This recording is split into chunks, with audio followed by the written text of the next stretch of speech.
Le Seigneur soit avec vous.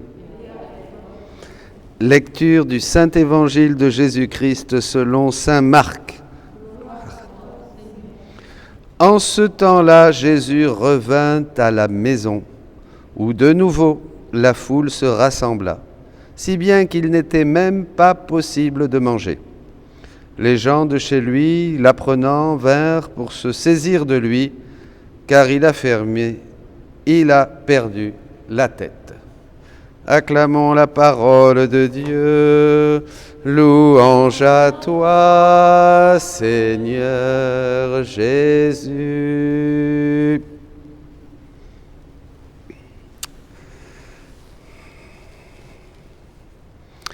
Ne perdons pas la tête.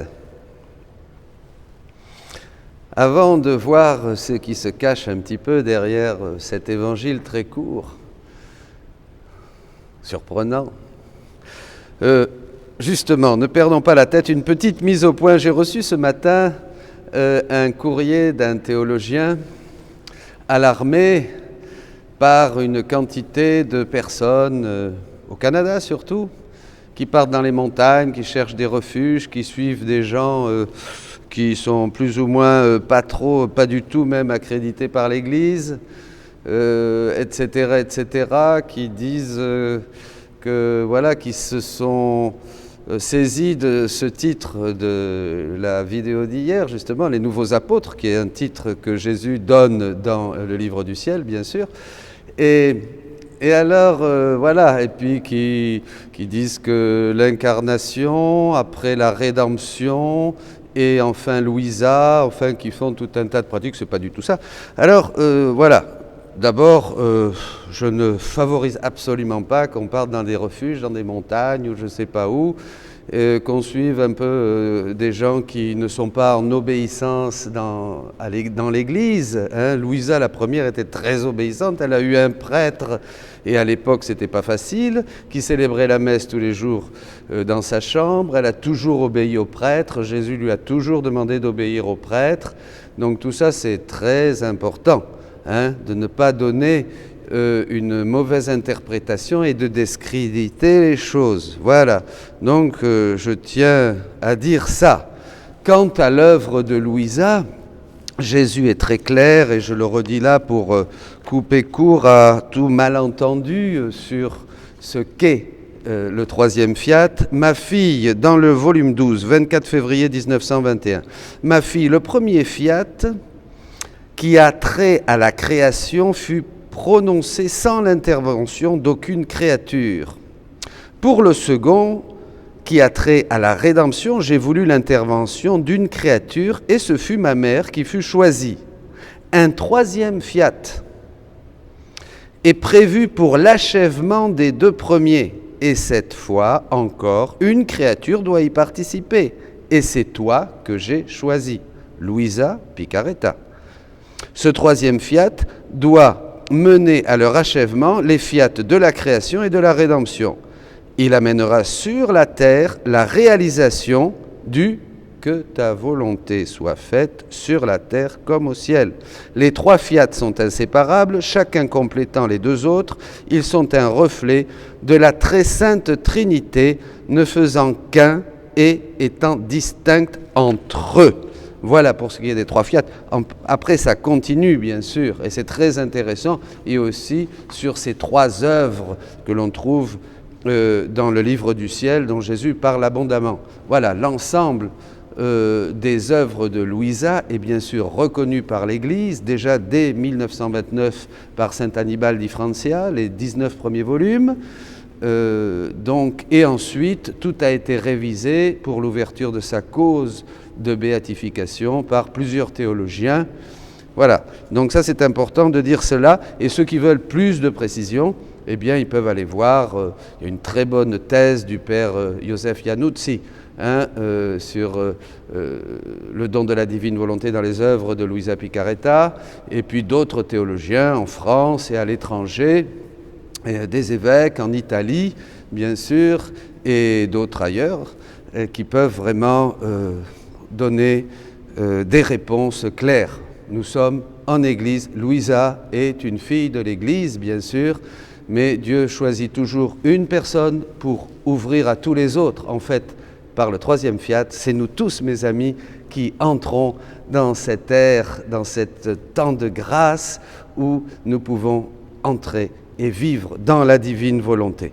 Voilà, il y aura encore beaucoup de choses à dire. Il faut évidemment surtout lire le livre du ciel, le connaître et voir comment c'est parfaitement synchronisé, accordé avec tout ce que le Seigneur nous a révélé depuis les premières pages de la Genèse jusqu'à l'Apocalypse.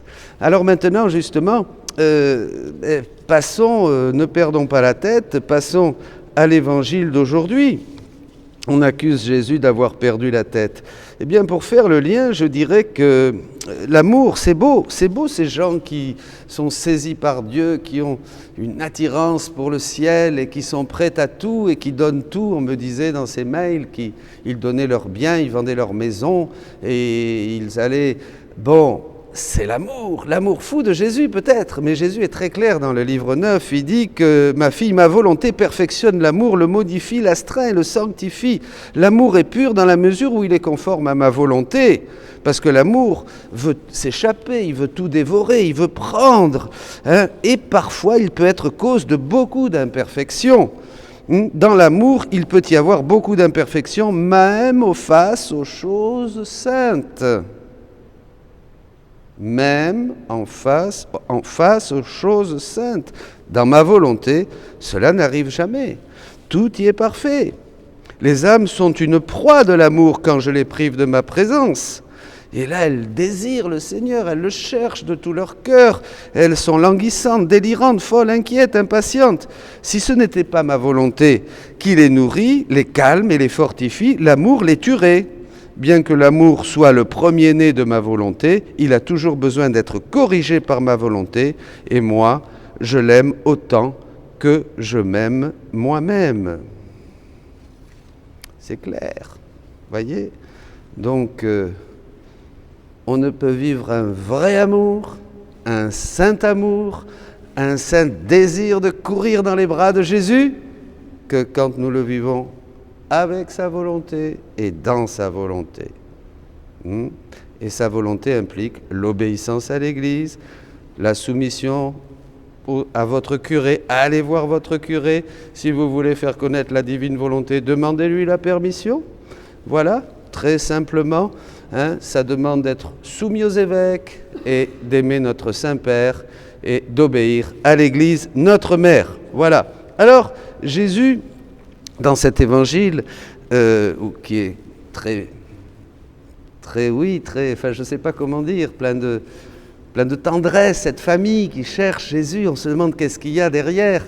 Alors évidemment, quand on lit, j'aime bien lire souvent les épisodes dans l'évangile de Maria Valtorta, et on voit que Marie est là, et elle est languissante, elle est triste, évidemment, parce qu'ils l'ont tous pris.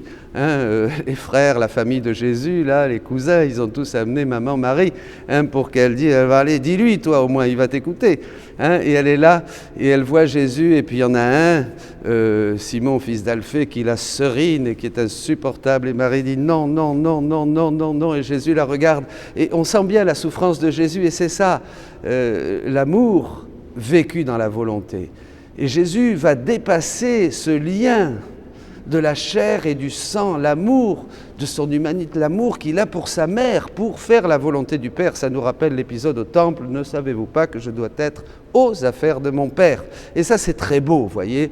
C'est-à-dire cet amour qu'il a va être dépassé par cette force de la divine volonté dans laquelle l'humanité de Jésus était absolument immergée, puisque tous ses actes étaient vécus dans la divine volonté. Et Marie, dans cet épisode, regarde son fils, et bien sûr, elle lui dit, je sais, tu sais, allons. Voilà. Et Jésus dit, j'ai la bénédiction du Père et j'ai la bénédiction de ma mère. Donc c'est très beau.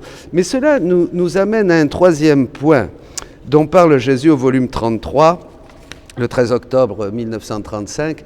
L'amour me place, dit-il, dans des situations difficiles. Troisième point.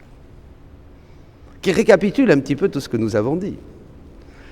Tant au début, au sujet de ce désir, cet élan, ces personnes qui partent un petit peu à l'aveuglette, qui ont un bon cœur. L'évangile d'aujourd'hui, il a perdu la tête. Les frères de Jésus sont là, mais qu'est-ce qu'il fait?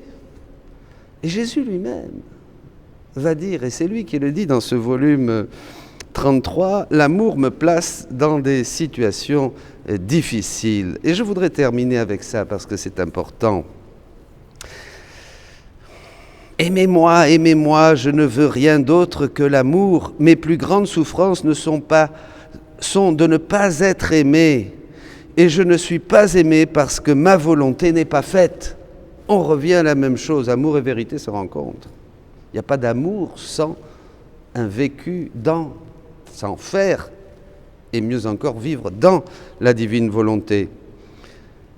Et Jésus est là, et l'immensité de ces flammes qui le dévorent, les flammes de son amour, il les ressent. Mais quand on l'aime vraiment comme il le désire, il sent un doux repos.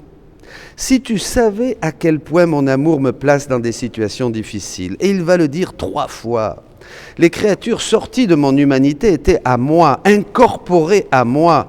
Je pouvais dire qu'elles formaient mon humanité elle-même. Comment alors ne pas les aimer?